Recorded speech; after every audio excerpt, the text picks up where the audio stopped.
Hello, everyone. Welcome back to another episode of the Mental Health Podcast. I'm your host, Atishay Jain, and today joining us is a very special guest, Mrs. Jyotsna Sharma, a multifaceted person who has counseled thousands of students in India regarding competitive exams, a television producer and anchor, a media personality, a professional working in the informational technologies industry, and a community leader. Welcome, Mrs. Sharma. Thank you so much for being here today with us. Would you please like Thank, to share a little bit about yourself? thank you so much, Atishay. Thanks for the nice introduction. Well, I am very thankful to you for initiating this podcast, where you are taking a lead, to speak about mental health, and I am looking forward to talk to you. Great. Thank you so much for that. So, getting gears started, I know knowing you for so many years, you've done a variety of different shows and on television where you've brought in youth of my age, high school students, adolescents, and spoken to them about all aspects regarding social media, education. So, could you speak a little bit about that show and what kind of effects it had on the community? So, Atishay, as far as my shows are concerned, I try to bring relevant topics that relate to us in our day-to-day lives, where Mhm. we can spread some information, guide the youth.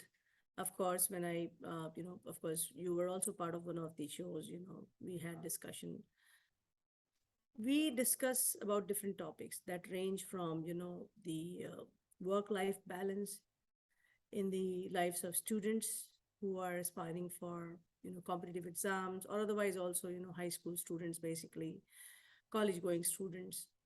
The youth needs to be motivated in the right direction. The youth needs a direction. Mind is a big universe. If our mental agencies, or say the mind, is set, we can achieve anything and everything that we desire. But if it doesn't, then there is a problem. There are a lot of issues that arise. I mean, we have discussed, in our TV shows as well, ranging from, because the mental state of a student or a young person is not good, they have gone into addictions, say drug abuse. They have gone into another path. And as far as if we speak about social media, it's a very healthy platform. But again, on the social media platform, where you escape, find an escape and look for happiness, this same platform can lead you into darkness. There are many things that can be discussed step by step, and I would want you to be particular in your question where I can cite you examples, because there are a lot of things that I have discussed in my TV shows. I've spoken to different people, and yes, being in media, we got to touch base, or we got to meet so many people from different industries, and of course, as far as dealing with students and the youth is concerned, of course, get the opportunity to interact with them on a different level altogether. Mhm. And while there are students like you who are aspiring, who are dedicated, who are genuine, there are students who do not understand what does a responsibility means, what dedication means. So basically, there are different people in this world, and media can be a boon and can equally be harmful. From that perspective, depends upon how they are making use of it. Right. Thank you so much for those insightful comments. And I love how you mentioned there's, both a pro and con for when it comes to social media of all sorts.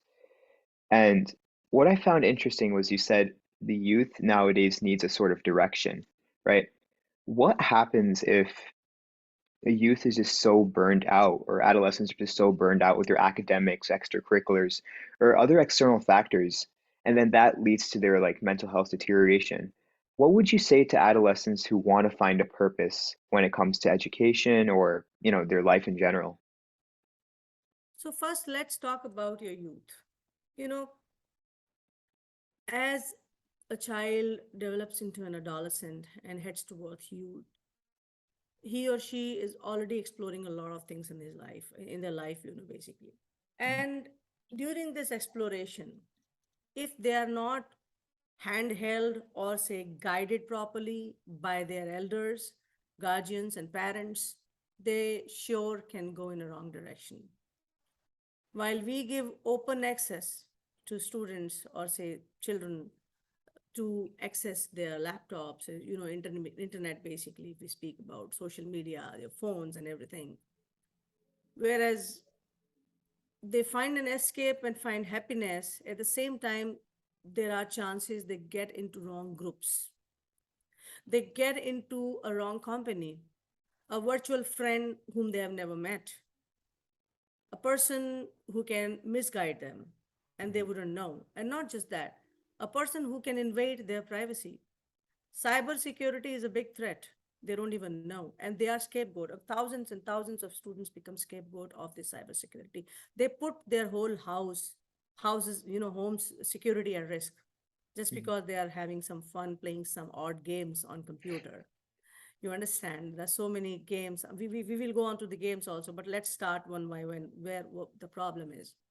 Secondly, when the youth is interacting with these virtual friends and the wrong people sometimes, they might talk nonsense, ranging from profane words to expletive acts or say nudities or something that they are still exploring, and they feel that nobody is watching them. When they commit such things or they explore or say show off certain things on the media, on the social media, on the screen and the camera, they are forgetting that internet never forgets anything. Internet has the deepest and the sharpest memory, Mhm. and the memory of the internet will go a long way. Even if they're done with the friend, even if they understand they have committed a mistake online, on screen, they can't, delete that forever. It remains in the history of the internet. And that's the biggest mistake they do. And then they fall prey to it. They might get, blackmailed over their acts on camera, online, what they do. The youth needs to understand that. There are a lot of crimes that happen. There are crimes, that find a very safe heaven on internet, and then finally people do meet, and when they meet the further abuse happens. There are Right. drug rackets, there are people involved who could harm these kids, who could put them into a wrong situation, wrong abuse. It starts on a very healthy note, on a Mhm. casual note, and then I don't know where it leads them to. And Right. mental health, why we speak about that here is, why is a child doing all this? Why is a child looking for that escape? Why is the Mhm. child seeking happiness somewhere else with an unknown person? Because Mhm. somewhere at the back of his or her mind, there is some insecurity, there is some pain, there are some unspoken words. We as parents, I'm a parent too, have faltered at many places. In our busy lifestyle, we forget to give time to our kids. While they are growing up, they are in their exploring age, when they're, turning into adolescents, heading towards a youth. We, in our just for, making ends meet, sometimes forget to spend time with our kids. And Mhm. that's where the mistake comes. When we have that connection that goes away or we are moving apart, that leads to the damage, where the child would look for a different company, different friends, and sometimes parent also mistake by not checking upon the friends of a child, who he or she is meeting, what are they playing, or what is the mode of entertainment that they have, what is their life schedule, what are the life goals. Sometimes it's that the parents are busy with their own lives and a child is left behind, because a school is an institution can only take care from one perspective of education, quality Mhm. education, some discipline that they learn there. But at the end of the day, a family is a bigger institution, and if the roots of family are weak, for sure there is a calamity that will loom large on the life of a child. And Right. that's where the mental health comes into the picture. Again, why I'm giving you this deep, faceted, you know, aspect here is because there are kids who have faced, adverse situations in their schools. They have been bullied, they have been joked at. And when they do not find an avenue to explain themselves or say express themselves to their own family, to find a refuge and a comfort, or even friends, if they don't find, they go into a different track. There are three, four things that can happen, ranging from a child can become rebellious, Hmm. a person who's been exploited or say bullied a lot can turn into a social enemy. And you must have seen many cases where kids have picked guns and have, murdered many people just out of the rage.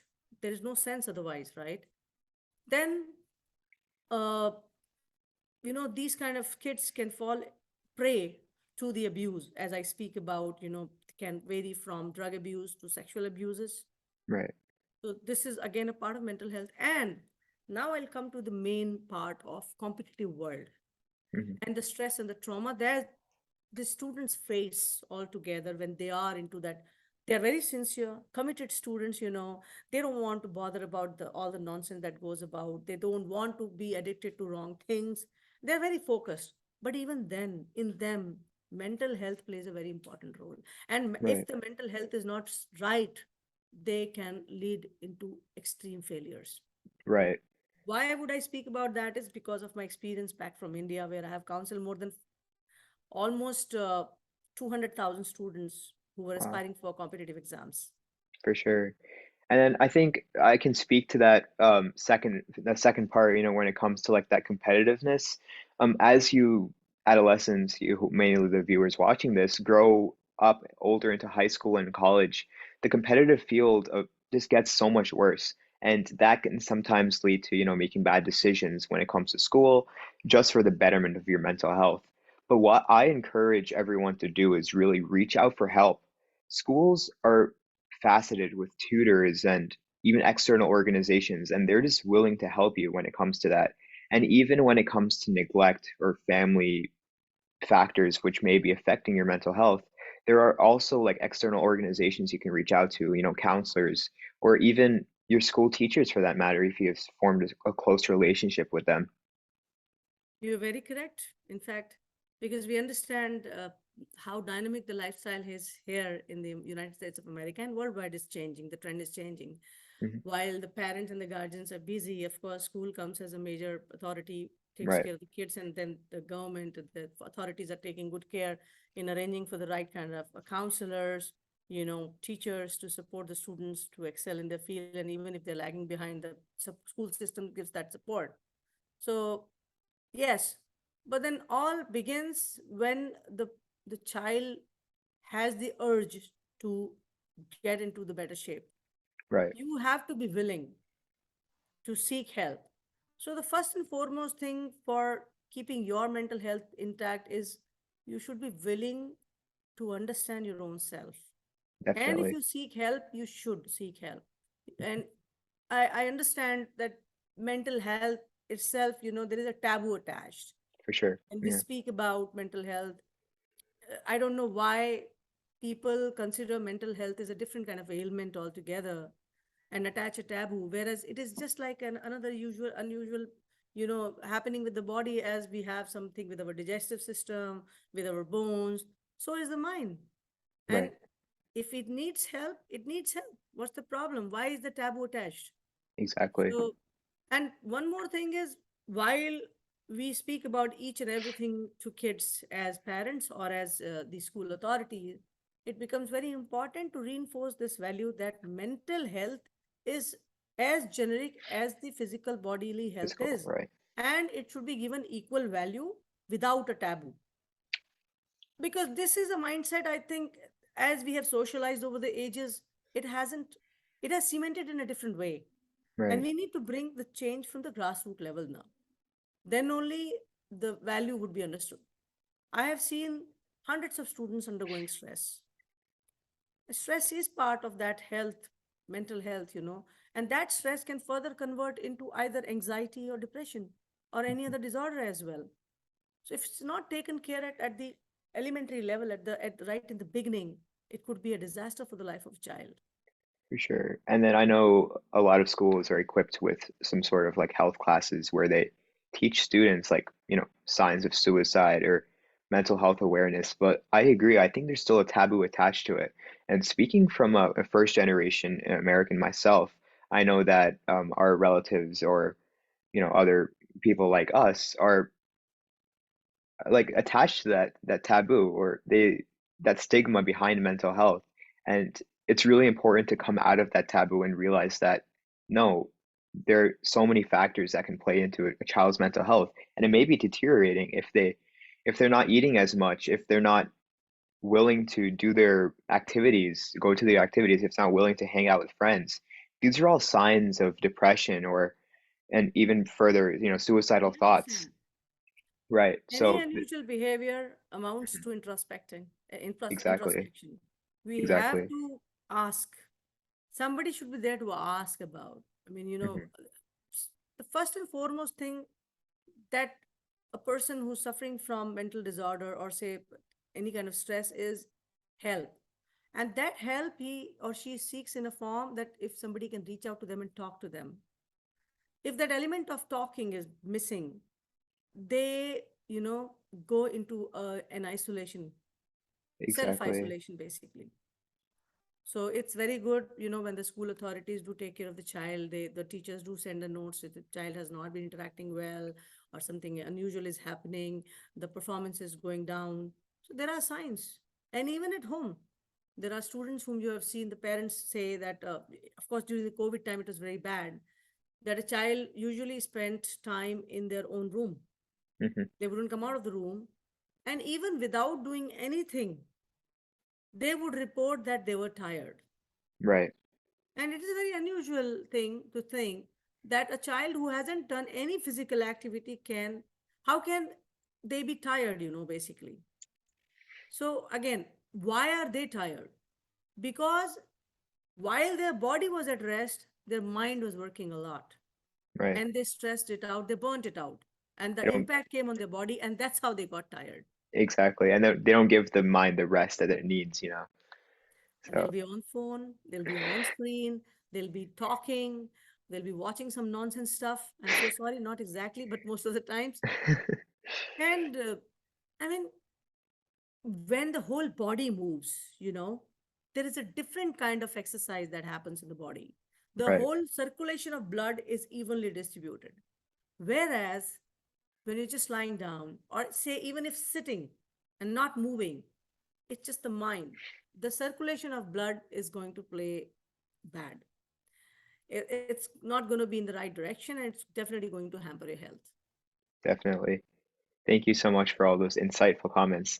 You're welcome. I really found interesting how you were able to like link the pandemic into our conversation. I know during the pandemic, it's like fading out now, but when it's peaked, 2020, 2021, the school was online and it just made it so hard for friends to communicate with each other. And going back to your original point about like, gaming on the consoles and stuff, me personally, I found an escape by using that sort of platform to talk to my friends. Because otherwise, in the day, you would just do your online class, do whatever homework you have, eat dinner, maybe go outside and take a run or something, and then sleep, right? There's no form of communication, and that eventually just ended up deteriorating the psychological well-being, mental well-being of so many adolescents and even adults, right? Like you saw senior citizens in nursing homes who couldn't 100%. see they couldn't see their family for years, right? So, So the thing is, when we speak about technology, when we invented certain things in technology, they were to help the mankind. right. And of course, technology had its major advantage during the pandemic, as we could see the Zoom meetings. Even the doctors could see their patients online, on screen. And it was a healthy refuge for you to really interact with your friends on gaming stations or say virtual whatever forms that you play, right? So there's no harm to it. The problem comes when a child further gets extended into that loop of gaming where after he is done playing with you in the same group or say on the parallel side of the game, he might find some strangers. he or she might find some strangers, you know. And when they go into those unknown territories, the fear comes, the fear of abuse comes, rather, I'll say, abuse For sure. of Right. course, abuse, you yourself abuse the social media or the platform or the technology. At the same time, it can have a deepening effect, impact on your mind somewhere or other. And even exposure to the screen, if we speak about, see, the problem is when you are on screen, one, you're on screen for 7 to 8 hours because of your studies. And Hmm. after that, again, you are on screen You're on only. screen, right? Even if you are entertaining, you are on screen only to interact with your friends. So somewhere it does stresses out your body, not just your Exactly. Yeah. eyes, your mind, your shoulders, your back, your legs, everything gets stressed out. So, you know, there is a concern from that angle. And when we speak about the mental health, when we speak about gaming, I want to go particularly on to this is, Hmm. of late, what has happened in the youth is they want to get instantly gratified. Right. Exactly. The element of patience is very less. And I mean, I don't hate video games, but what's happening with video games is a child is seeking for instant gratification. A child is looking for something which is immediately going to make him or her happy. And that's what the video platform would do.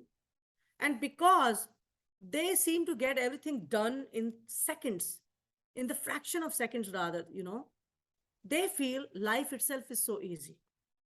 So when they come out of this pseudo world, or say the virtual world, which is there on the internet, it becomes very tough for them. Now, you are building a castle on one of your games, say Minecraft. All right. And you can build that castle, say, in an hour or so. Or even if you want to break a small wall, it could be done in some few seconds, right? Correct me if I'm wrong. Right. Right. Now, after the child is done playing, he comes out and says, Mom, make me pasta. So mom says, okay, give me some time. I'm busy. I'll make it in another half an hour and it'll be ready. A Right. child would react, no, why half an hour? It'll I just want to take know. 10 minutes. Make it Right. right now. I just need it right now. I cannot wait. This is the problem because you learned something which should be attended to in seconds Hmm. and you should be able to grab it in seconds, but it's not happening in real life. Now, while you can argue or boss around with your mom, this is not going to happen in practical life. So when you go outside and face the competition, the problem will come. Even for the Right. toppers, for the sharp students, this will be a problem Mhm. because their understanding of life is little unreal. Right. And I think I was just talking about this with one of my friends a couple of days ago. When it comes to instant gratification, like now I just find myself, for a couple of hours just scrolling through TikTok, right? And those are like 15, 20-second videos. And it's just giving my mind, when it comes to like neuroscience and psychology, your mind is like trained to like understand this content in 15 or 20 seconds. And when you watch a movie, like I can't watch a 3-hour movie if I try to now because I just don't have the patience to, and I want to see what happens. I'll fast forward to the end and see if the character dies or not, right? So So see, there's a problem. exactly, Problem, you lack patience and you're also lacking creativity here. right. So what happens is when you are trying to live everything in 15, 20 seconds, one, your mind is overworking. Hmm. As you scroll down the TikTok, you change into 20 videos, right? You Yeah, scroll 20 down 20 videos at once. videos. Yeah, Now, every video has a different angle. Do exactly. you know how much of multitasking your mind is doing at that point? It is a disaster for a mind to multitask. Yeah, And that mind is already, while the you see some comedy video and right immediately after that you see some serious video with emotions, and then suddenly there is some you know horror oriented video, something you watch or something like that, mix of emotions and everything, your mind overworks there. It ranges so badly that mind also needs to rest and says, oh, okay, I can't work anymore. And then it will make you numb in your mind. Your thought process will just freeze for some time. And when your thought process freezes, it's a trouble Right. because you're no more creative. As you said that you would not want to watch a 3-hour movie, you'll just do fast forward and see the end. Right. So while you do this, although you get to know the answer of your question in your mind, okay, whether the villain will die and the hero will take away the heroine, all Mm. right, or the actress, I mean to say, at the same time, you kill the patience level and you also kill your creativity to think over certain things. Because when a movie goes around, when you watch certain things, you're able to relate it to your Right. life, to the Exactly. other incidents. There is some creativity would come in different forms, or some introspection, some questions, some emotions will roll down. Now you're killing those emotions as well. Definitely. I find it really interesting how one social media app can just like basically rewire the brain and give you that like low sense of patience. And well, thank you so much for all your insight about, gaming, the social media aspect as well. I wanted to touch Pleasure. on one more point before we end here, is go back to kind of the competitive exam and education field of mental health, right? I touched on a little bit when it came to the COVID pandemic, how there was a lot of Mhm. mental stress attributed with academics. But how do you feel about, that academic competition and what students should do when it comes to that stress and how they should like try to avoid it? So, as far as my experience is concerned, I would say that I have counseled more than 500,000 students in my life, if I speak Mhm. about. And they were all aspiring for topmost engineering and medical institutes in India. Not Right, just that. And I worked with organizations where the students were aspiring for the civil services. There's administrative services, basically. Okay. A child who has already got 99.7% is also seen somewhat little lesser by their parent. Like, where did the 0.3% go? So there is a problem with that. Our scores do not decide on our future. Our right, scores do not decide on our personality. They are just one parameter of the whole gamut of right, our lifestyle. Our marks are just one part. And we understand education, a good education leads to good career and good lifestyle as is. What I have seen, is students when they fall into this competitive, uh, competitive world, if I speak about, say, when they fall into a competitive situation where they know it's do or die, they want to make it to an Ivy League or they want to make it to the topmost colleges, they want 100% marks, and they put in their everything there. And while they're doing this, they are stressing a lot. Sometimes over aspiration, or say the urge to do the best, kills their own self, right, their own identity, their own emotions, and their own youth, their childhood, even. Because you must learn one thing, that this competition is going to stay throughout in our lives. It's not just with the grades. When you do a job, the competition would be there as well. You do business, competition would be there as well. And it'll keep going on. That's how survival of the fittest, as we right, say, right? right, You have to balance it out. You yourself know your capacity, how much more you can work out, how much you can stretch yourself. Even when you stretch a rubber band, after some time it will break if we stretch it further, right?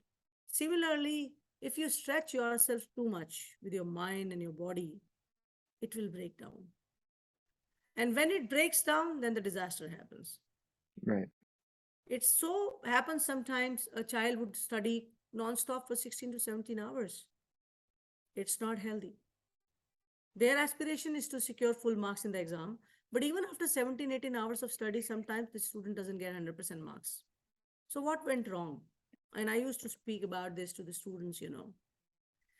Problem is, when you are in a set situation, your mind is set into a certain environment, and you're not moving out from that environment even for a minute. and you're studying non-stop, say 4, 5, 6, 7 hours, right? Your mind's energies start to deplete. Your mind also needs rest. It also needs a breather so that it freshens up and then you can get back to it. We understand you have to study, you have to teach your targets. It is never advisable to study beyond 30 minutes constantly. Do you Hmm. understand?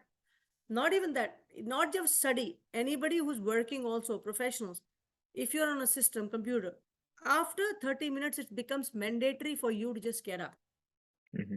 Get up, drink water, walk a little bit, look far, Hmm. to the trees and the, weather outside. You need to divert your brain basically. If you're not diverting your brain will not, brain needs energy, and it Yeah. needs a different kind of energy. Right. It needs rejuvenation also. If you don't do that, the creativity of mind will die. Sometimes you have to be creative, sometimes you have to be more active with your mind. If you're not doing that, then the study at a stretch that you do, your productivity becomes less. There are students who would just study for 2 to 3 hours, and they perform at par with students who have been studying 10 to 12 hours. Why? Right. Because their minds are rejuvenated. They're just Right. active. An active mind will simply gain better. Definitely. Right. So there are things. One, always take a break every 30 minutes. And in that break, even if you want to hear a loud music, say 5 minutes, go ahead, go for it. Because at least you're happy. And when you Hmm. feel happy from within, your You'll mood is work more, better. Exactly. it's excited, it's more, I must say, it is full of that rejuvenated spirit that the mind would be ready to accept more information. So where we speak about mental health, sometimes it so happens when you're studying at a stretch, you start to get into an unknown depression where you're not aware about that. You Right. understand? So focus in a way that you take breaks and feed your mind healthy things. Too much sugar is dangerous. Fatty foods are dangerous. Too much cholesterol, too much of carbohydrates itself is not a great thing unless you are working. And you definitely need to eat good food. I have Hmm. seen students missing on breakfast. Those students who do not eat breakfast, they perform bad in their schools Right. because your mind needs energy. So your lifestyle needs to be, focused. You need to focus on your lifestyle, on your physical activities, basically, if you really want to be good into your competitive world as well. Definitely. Right. And thank you so much for that. And to all the viewers out there, if you ever find yourselves in those positions, academically stressed and you feel like you're about to make a bad decision, I encourage all of you to just take a step back and really pan out all the decisions that you have in front of you. And making the right decision for you will ultimately attribute a better mental well-being for you, help you perform better in school, and as always, take Mrs. Sharma's advice into account. And with that, thank you so much for being here today. Your insights were really helpful to us, and I encourage the audience to take all of them into account. Thank you Thank so you much so for much, being here. Atishay. I highly appreciate your efforts, in initiating this podcast and this show. And I wish you all the very best. And I wish you all the very best to all the students who are aspiring to do something good. Just take care of yourself. Your mind and your body needs to unite in a nice way. Thank you. Thanks.